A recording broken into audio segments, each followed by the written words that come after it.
أعوذ بالله من الشيطان الرجيم بسم الله الرحمن الرحيم وسيق الذين اتقوا ربهم إلى الجنة زمرا حتى إذا جاءوها وفتحت أبوابها وقال لهم خزنتها سلام عليكم طبتم فادخلوا فيها خالدين وقالوا الحمد لله الذي صدقنا وعده وأورثنا الأرض نتبوأ من الجنة حيث نشاء فنعم أجر العاملين وترى الملائكة حافين من حول العرش يسبحون بحمد ربهم وقضي بينهم بالحق وقيل الحمد لله رب العالمين সদাকাল্লাহুল আযীম। বাবা একটু যদি পরিচয়টা দাও। আমার নাম মোহাম্মদ জুবাইর হোসেন, আমি জামিয়াত সুন্নাহ পড়ি, আমার 8 পারা হয়েছে। আচ্ছা, ভবিষ্যতে তোমার একদম 30 পারাই মুখস্থ হবে, তুমি একজন হাফেজ সাহেব হবে। জি ইনশাআল্লাহ। আচ্ছা বলো, আজকে আমাদের খামারে এসে কেমন লাগলো? খুব ভালো লাগছে মাশাআল্লাহ। আর মরিচ যে গিফট করলাম সেটা কেমন লাগছে? ভালোই লাগছে, অনেক সুন্দর হয়েছে। আচ্ছা, খুব বড় বড় ক্যাপসিকামের মতো না? হ্যাঁ।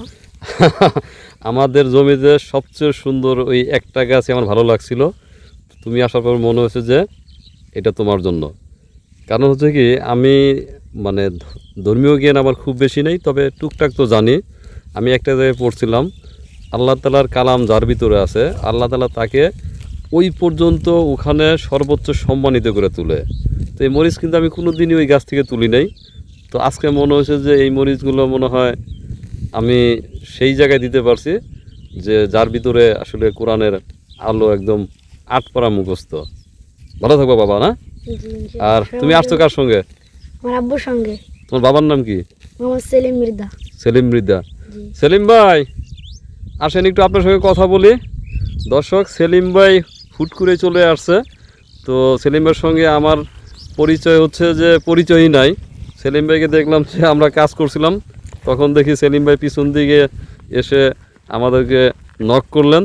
সেলিম ভাই আসসালামু আলাইকুম। ওয়ালাইকুম আসসালাম।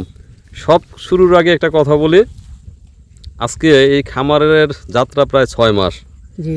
তো আমরা আগস্ট মাস থেকে এই জমিটা নিছি, অনেকেই আসছেন। তো আমার কাছে মনে হয়েছে যে আজকে আমি সবচেয়ে সুন্দর দৃশ্যটা দেখছি, যে দৃশ্যটা আমি কল্পনা করতাম। আজকেই প্রথম দেখলাম যে আপনি আপনার সন্তান সহ মাটিতে যাবে নামাজ পড়লেন, এবং আপনার এই বাচ্চা ছেলেটি হচ্ছে আপনার ইমাম।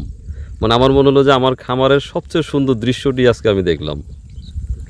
জি আলহামদুলিল্লাহ, আমার ছেলেকে আমি ওইভাবেই মাদ্রাসায় পড়াইয়ে একজন আলেম বানাইতে চাই। আর ভবিষ্যতে সে যেন আমার জানাজা, আমার মায়ের জানাজা পড়াইতে পারে, আমার বংশের যারা মুরব্বি আছে তাদের জানাজা পড়াইতে পারে, এবং সমাজে ভালো কাজ করতে পারে। এই জন্যই আমি মাদ্রাসায় দেওয়া। অফ দ্য রেকর্ড কথা হচ্ছিল, এই কয়েকদিন আগে আপনি ইতালি থেকে আসছেন। জি, আমি জানুয়ারির 10 তারিখে ইতালি থেকে আসছি। আবার শিগগিরই চলে যাব, হয়তো রমজানের আগে চলে যাব। আর আসছি অল্প দিনের জন্য। আইসা আপনার ভিডিও অনেক দেখছি, দেখা এই শরীয়তপুর পালের চর আসার জন্য, মানে আগে আসার জন্য ইচ্ছা করছিলাম, পারি নাই, তাই আজকে আসছি। কত বছর হলো ইতালিতে? ইতালিতে আমি আছি 2016 থেকে আমি যাতায়াত করি, প্রতি বছরে আসি ইনশাল্লাহ। আচ্ছা, তো বিদেশের জীবনযাপন কারো কষ্টের, কারো সুখের, কারো দুঃখের, এই তো জীবন। বাংলাদেশে এরকম। জি তো কেমন আছেন ওখানে, বা কেনই বা গিয়েছিলেন ইতালি? আলহামদুলিল্লাহ, সবার উদ্দেশ্য একটাই, যে ছেলে এবং সন্তান যারা পরিবারে আছে তাদেরকে নিয়ে একটু ভালো থাকা, ভালোভাবে জীবনযাপন করা, এটি উদ্দেশ্য। অফ দ্য রেকর্ড আরও কথা হচ্ছিল যে আপনি একসময় কৃষিকাজে বেশ জি, জড়িত ছিলেন। আমি কৃষিকাজই করতাম বিদেশে যাওয়ার আগে, খুব ভালো ছিলাম। এই জন্য আমার কৃষির উপরে একটা অন্যরকম টান। আর মাটির কথা যেখানে বলে ওইখানেই আমি ওই ভিডিওগুলো দেখি, আপনাদের ভিডিও সবসময় আমি দেখি, প্রতিটা ভিডিও দেখি। তাই আজকে আসলাম সরাসরি দেখার জন্য জমিতে।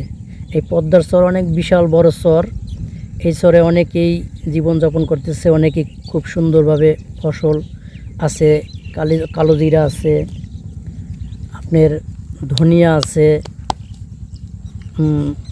সর্ষে আছে, সব ফসলই আছে, সব খুব সুন্দর ফসল আছে। আচ্ছা, তো ভাই আপনি যেহেতু এই বিষয়ে অভিজ্ঞ, আর আমি তো একেবারেই অনভিজ্ঞ, তারপরেও যতটুকু সম্ভব চেষ্টা করছি। তো আমাদের এখানে আসলে কি দেখলেন, কেমন খুব লাগলো? ভালো, খুব ভালো। আপনারা প্রথম বছরেই খুব ভালো করছেন। এটা সামনে আরও ভালো হবে। ভুলের থেকেই মানুষ কাজ করে, কাজের থেকেই ভুল হয়, ভুলের থেকেই আবার সংশোধন হয়। পরের বছর আপনারা আরও ভালো করতে পারবেন। দেখা দেখি আপনারা কীভাবে করবেন, এটা এবছর বুঝতে পারলেন কি কোন জমিতে কি ফসলটা হবে, কি করলে আমি লাভবান হব, আর দেশের জন্য এটা লাভবান হবে, এটা বুঝতে পারবেন আস্তে আস্তে ইনশাল্লাহ। আচ্ছা, তো প্রবাস জীবন তো খুব কষ্টের। তো আপনি তো আসলে ঘন ঘন দেশে আসেন, মানে সেই সৌভাগ্য আল্লাহ তাআলা আপনাকে দিছে। কিন্তু অনেকেই আছে যে দেশে আসতে পারে না সময়ের অভাবে, কিংবা অর্থের অভাবে, বা অনেকেই কিন্তু আরও অনেক কষ্টের কাজও করে। সেদিক থেকে আলহামদুলিল্লাহ আপনি ভালো আছেন ইতালিতে। জি আলহামদুলিল্লাহ, আমি ভালোই আছি। তাই ইতালিতে সবার জন্যই সুযোগ সুবিধা ভালো। যদি গ্রিন কার্ডটা হয়ে যায় তারপরে সে প্রতি বছরই আসতে পারবে। আসলে হয়তো কি কাজও বন্ধ, আবার ইনকামও বন্ধ, একটা খরচাও হয়ে যায়। এই জন্য অনেকে আসে না। আবার আমি মনে করলাম যে প্রতি বছরই যাই, ছেলে মেয়ে ফ্যামিলি আছে ছোট সবাই, এই জন্য আমি প্রতি বছরই আসার চেষ্টা করি। আচ্ছা, তো এখন পালেচরে তো আসছেন, শুধু কি আমাদের দেখার জন্য আসছেন, না কিছু উদ্দেশ্য আছে, কিছু করবেন কিনা? এটা আমি যখন প্রবাস ত্যাগ করে আসবো তখন এটার আমার একটা টার্গেট আছে, হয়তো একটু দেরি হবে। আচ্ছা, আমার নিয়েইতেছে, যেহেতু আপনার পূর্ব অভিজ্ঞতা আছে, আর এখন যেহেতু দেশের বাইরে থাকেন, দেশের প্রতি টান আগের চেয়ে আরো বেশি এখন। আর জি। মায়ের কোলে থাকলে মায়ের মর্ম একটু কম বোঝা যায়, জি জি দূরে থাকলে মাকে বেশি মনে পড়ে।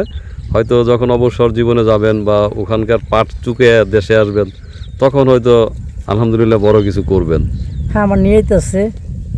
আমি দেশের যে জায়গায় এখন তো সব বিষয়ই দেশে অনেক ভালো, আইন শৃঙ্খলাও ভালো, চুরি নাই, ডাকাতি নাই, কোনো চিন্তাই নাই। এখন সব জায়গায় করা যায়, আগে মতন না। এখন আমার নিয়েইতেছে, সামনে আমি যদি দেশে আসি এই কৃষিকাজের সাথে আবার নিজেকে যুক্ত করব। আচ্ছা সেলিম ভাই, অনেক ভালো লাগলো